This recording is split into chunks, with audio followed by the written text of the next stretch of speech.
பிரியமானவர்களே, ஆண்டவரும் அருமை ரட்சகருமாக இருக்கிற இயேசு கிறிஸ்துவின் இனிய நாமத்தினாலே மற்றும் ஒரு காலை பொழுதிலே உங்களை சந்திப்பதிலே நான் அதிகமாக மகிழ்ச்சி அடைகிறேன். இந்த நாள் முழுவதுமாக நீங்கள் செய்கிற எல்லா காரியத்திலையும் கர்த்தருடைய கரம் உங்களோடு கூட இருந்து உங்களுக்கு ஜெயத்தை கொடுப்பதாக.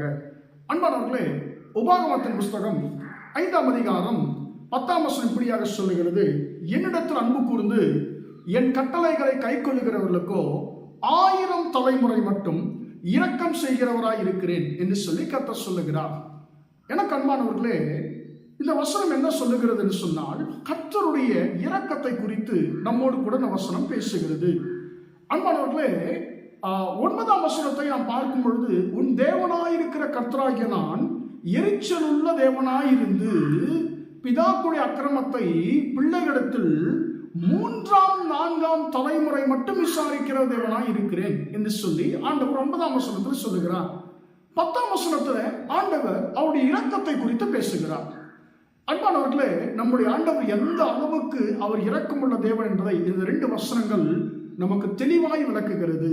ஏன்னு சொன்னால், அவருடைய கோபம் எத்தனை தலைமுறை என்று சொன்னால் 3 அல்லது 4 தலைமுறை மட்டும்தான் அவருடைய கோபம் இருக்கும். ஆனால் ஒரு மனுஷனை அவர் அதிகமாய் சிநேகிப்பார் என்று சொன்னால், அல்லது ஒரு மனுஷன் கர்த்தரை அதிகமாய் சிநேகித்து அவருடைய கட்டளைகளுக்கு கீழ்ப்படிவான் என்று சொன்னால், அவர் அப்படிப்பட்டவனுக்கு இரக்கம் செய்வார் என்று சொல்லி வசனம் சொல்லுகிறது. அன்பானவர்களே, அந்த இரக்கம் யாருக்கு ஆண்டவர் காட்டுவாராம்? அவருக்கு பயந்து அவருடைய கட்டளைகளுக்கு கீழ்ப்படிகளுக்கு. தேவ பயமும் அன்பானவர்களே, தேவனுக்கு கீழ்ப்படுகிற சுபாவமும் யாருக்கு இருக்கிறதோ அவர்களுக்கு கர்த்தருடைய இரக்கம் கிடைக்கும் என்று சொல்லி இந்த வசனம் சொல்லுகிறது. நான் உங்களுக்காக அந்த வசனத்தை நான் வாசிக்கிறேன். என்னிடத்தில் அன்பு கூர்ந்து என் கட்டளைகளை கை கொள்ளுகிறவர்களுக்கோ 1000 தலைமுறை மட்டும் இரக்கம் செய்கிறவராய் இருக்கிறேன்.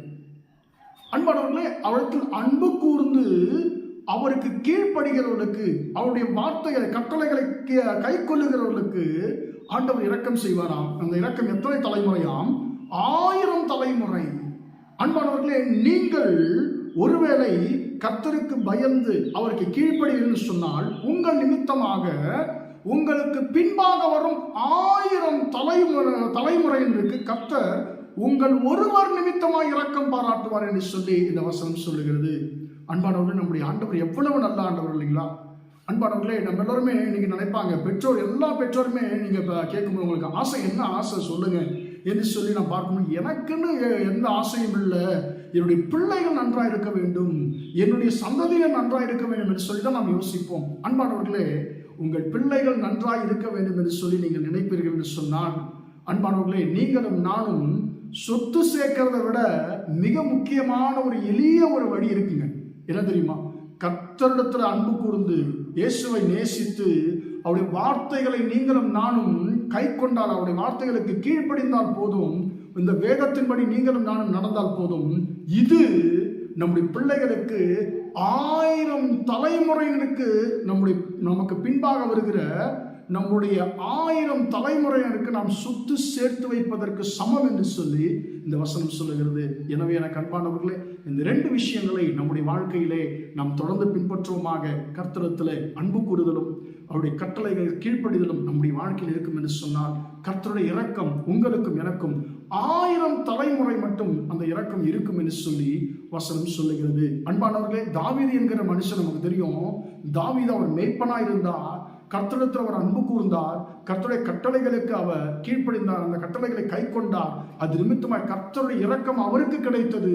அவர் மேய்ப்பனாயிருந்தவர், ஆடு மேய்க்கிறவரான மனுஷன் ராஜாவாக உயர்த்தப்பட்டார். அது மட்டுமல்ல, அவர் ராஜாவாய் உயர்த்தப்பட்ட பின்பும் அவர் கர்த்தரிடத்தில் அன்பு கூர்ந்தார், கர்த்தருடைய கட்டளை கீழ்ப்படிந்து நடந்தபடியினாலே எனக்கு அன்பானவர்களே, இன்றை வரைக்கும் தாவீது மரித்து அன்பானவர்களே எத்தனையோ வருஷங்கள் ஆகிறது.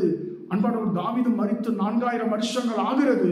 ஆனாலும் இன்றைக்கும் தாவீதின் சந்ததியாருக்கு அந்த இரக்கம் கர்த்தர் பாராட்டி கொண்டு வருகிறதை நம்முடைய நாட்களிலே நாம் இஸ்ரவேல் தேசத்தை வைத்து நாம் அறிந்து கொள்ள முடியும். அன்பான தேவனுடைய பிள்ளையே, ஒரே ஒரு மனுஷன் கர்த்தரிடத்தில் அன்பு கூர்ந்தவருடைய கட்டளை கை கொண்ட நிமித்தமாக இன்றைக்கும் அந்த மனுஷனுடைய சந்ததியை கர்த்தர் பூமியில வைத்திருக்கிறான்னு சொன்னால், நம்முடைய ஆண்டவர் எவ்வளவு நல்லவர் என்று பாருங்க. எனவே நாம் கூட இந்த 2 காரியங்கள் நாம் செய்யும் பொழுது நம்முடைய 1000 தலைமுறையினருக்கு கர்த்தர் இரக்கத்தை நீங்களும் நானும் சம்பாதித்து கொடுக்கிறவர்களாக இருப்போம். எனவே நாம் கர்த்தருக்கு கீழ்ப்படிந்து கர்த்தரை நேசித்து கர்த்தருக்கு கீழ்ப்படிவோமாக ஜெபிப்போம். அன்பின் ஆண்டவரே, உம்மை நன்றியோடு துதிக்கிறோம், ஸ்தோத்திரிக்கிறோம். இம்மட்டுமாக இந்த வார்த்தைகளை கேட்ட உம்முடைய பிள்ளைகளை ஆசீர்வதியும் ஆண்டவரே.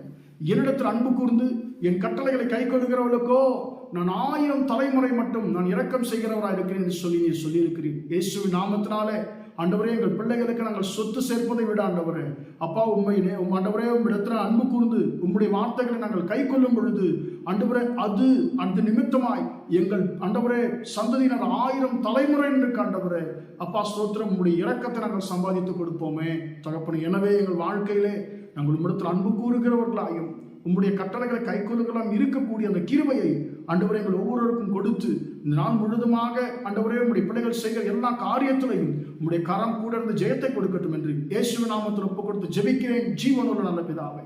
ஆமென், ஆமென். பிரியமானவர்களே, கர்த்தர் உங்களை ஆசீர்வதிப்பார். Praise the Lord, praise the Lord.